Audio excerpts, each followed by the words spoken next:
Ali ovde... Ali mi sad imamo sumnje. Vi ovde imate slučaj ovog čoveka, mislim da iz Demokratske stranke, koji je rekao da nema nikoga koji stručnjak ili nepartijska ličnost.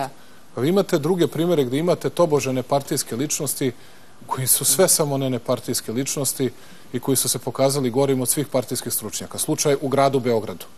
Sve ono što recimo vodi LDP, kažu da su to stručnjaci ili nepartijske ličnosti, nisu. Najgore stanje, najgore krađa, najgora pljačka u tim preduzećima.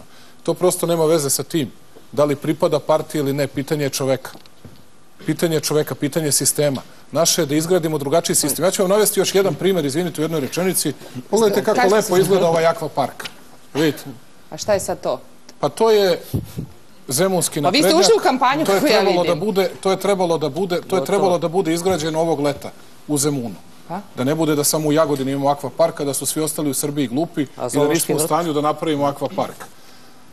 Pa ne znam šta je bilo za sprdnju oko toga. Dakle, reč je o nečemu za što su urađeni projekti, postojalo zemljište, doveden investitor, jedna belgijska kompanija, razgovaralo se sa Izraelcima da drugi deo obave, razgovarali sa ambasadorima, mučili se, sredili sve papire oko investicije i onda je samo jedno zemljište u celom Beogradu oduzeto opštini Zemun, u celom Beogradu, protivpravno, zato podnete krivične prijave, zato što su videli u novinama da će to da se izgradi pre izbora, pa pošto ne odgovara gradskim vlastima da se to izgradi, to zemljište prebačeno na grad da se ne bi napravilo.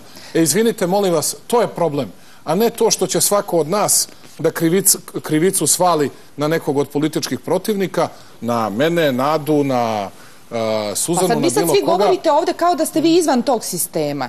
A vi ste vrh vaših partija. Prvo ćete da razlikujete partije u vlasti od partija u opoziciji, a sa druge strane, ako imate nešto da kažete, ja sam večera šta god da ste pitali, govorio o imenima, imenom i prezimenom.